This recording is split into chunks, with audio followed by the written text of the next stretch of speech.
Hey, audio reviews down under back today. Got a headphone today that I just recently got. It's not exactly the newest product on the market. It's new to me. It's the Focal Elegia. This is my first headphone from Focal. I picked up on eBay. Got it for roughly $275. I got a free amp DAC with it thrown in. It's a little old Fio, but yeah, I got the Elegia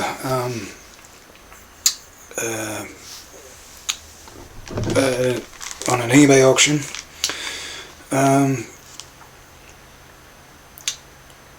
I've been listening to the Elegia for a few days.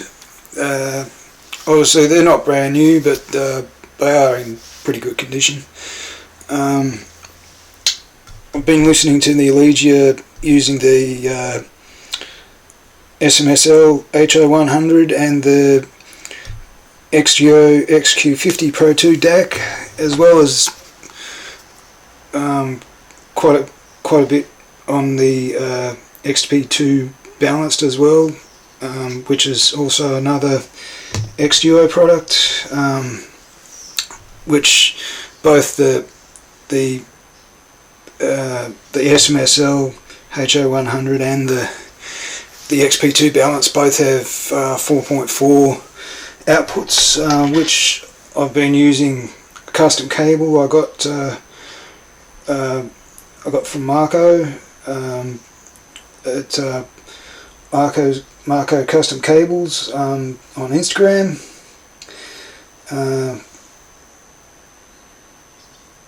Yeah, that also has a balanced 4.4 termination, which I've been using with the Elegia. The Elegia, why I have the HD6XX here, which is my also. I wanted to touch on a little bit of like the details of the Elegia. I found that it's a little brighter than the HD6XX, but overall the detail and the resolution are both fairly similar. The Elegia is just a little bit brighter, which gives it just a little bit more edge on detail and resolution, and just it actually seems to have just a little better soundstage than the HD6XX, which is pretty well known for quite a narrow soundstage. But what I found between the two, I found the HD6XX actually has much smoother vocals, whereas the Elegia can sometimes come off just a little thin in some of like the male and female vocals, because it does have that just a little extra brightness to it. And another thing I noticed with the Elegia is it has kind of a little bit of a strange, unnatural mid-range in the kind of lower to between, I think somewhere between the lower and upper mid-range. It sounded a little bit off, but I did use the actually the Focal Utopia auto EQ on wavelet, which actually resolved a lot of those issues, and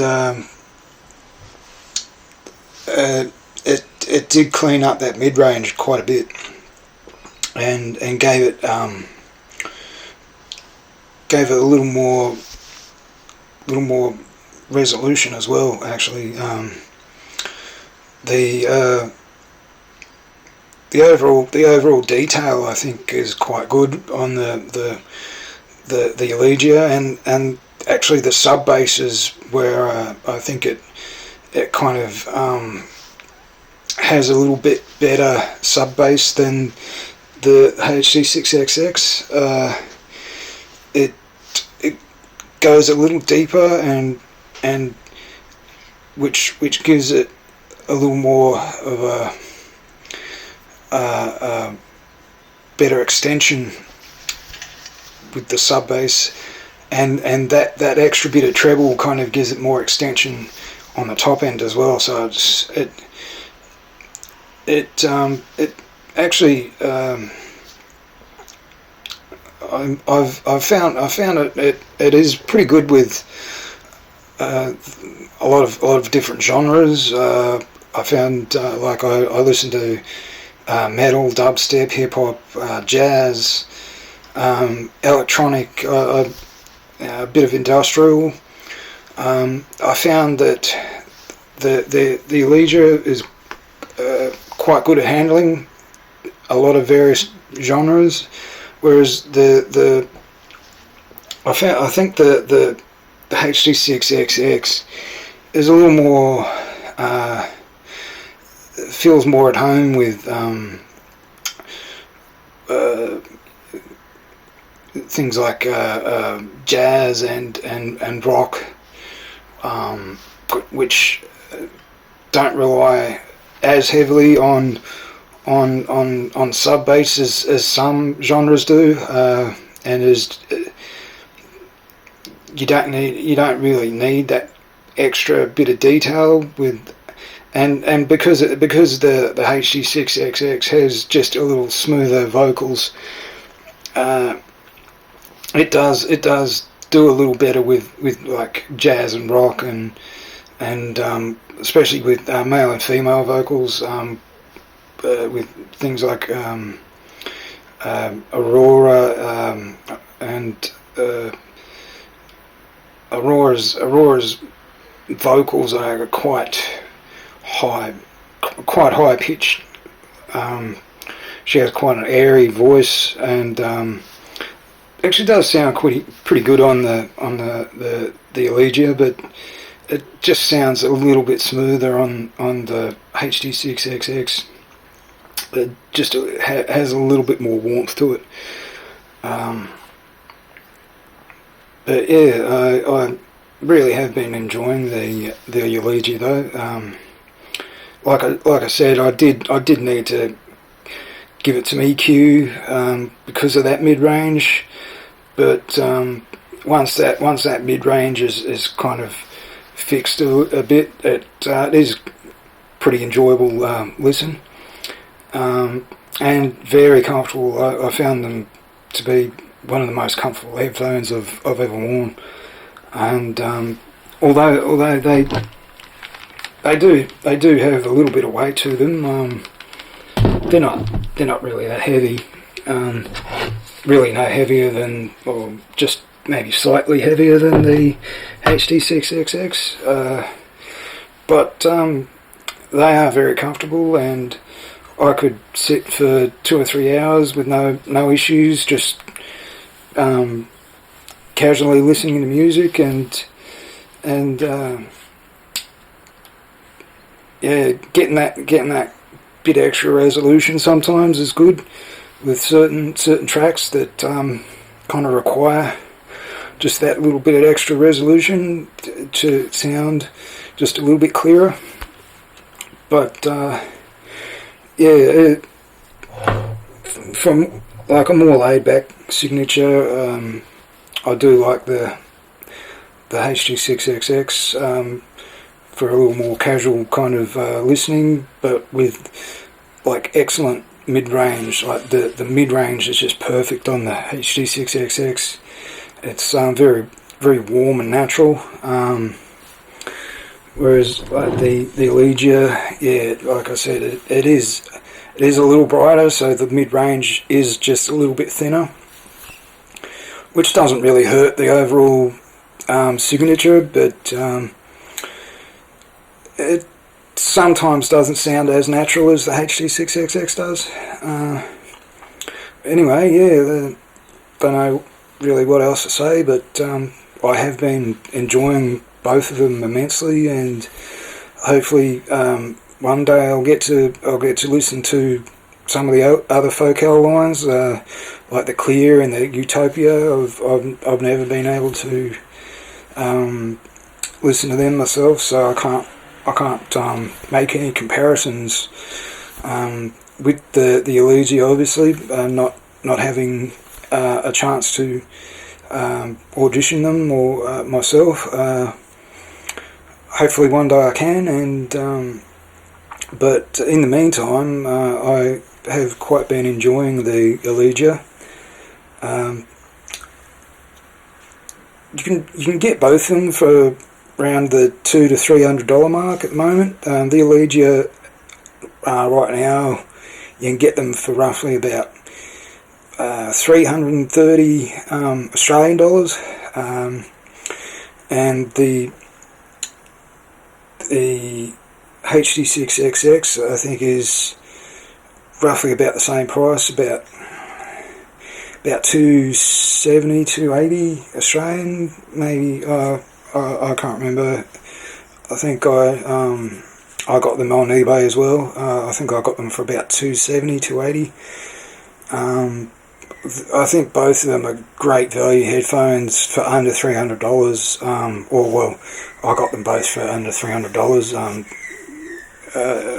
I've got the Elegia on eBay auction as well, but even if you buy them brand new, they're not going to cost you any more than about $330. And I think for that amount of money, they're an absolutely fantastic headphone, and like the build quality, like just, I mean, look at the build quality. It's like, it's an immaculate looking headphone. Like it's gorgeous, and it feels like a premium headphone, as well as looking like a premium headphone as well. Like, yeah, it's definitely the best looking headphone I own. I mean, yeah, but the HD6X is pretty damn nice too. I actually upgraded the pads on these, obviously. Yeah, but I do love both of them. But yeah, I think the Elegia is just a little prettier. And, but I really do love both of them. But anyway, that's all. Pretty much all I've got to say about the Elegia at the moment. If you guys have any questions, yeah, shoot a comment, and I hope you like the video. As always, has been Audio Reviews Down Under. I'll be back with some more reviews pretty soon. I've got the KZ Caster, the TFC, Super TFC Queen coming in, as well as the new Hades MS1 Galaxy. I've got all three of those coming pretty soon, so I might do a little sub $30 IEM shootout, because they all came in between, I think it was something between 15 and 20 US dollars each. So I might do a little shootout when those come in, and yeah, that's about all I've got to say today. I hope you guys have a great week, and thanks again for watching. I hope you enjoyed the video, and I'll be back pretty soon. I'm out. See you guys.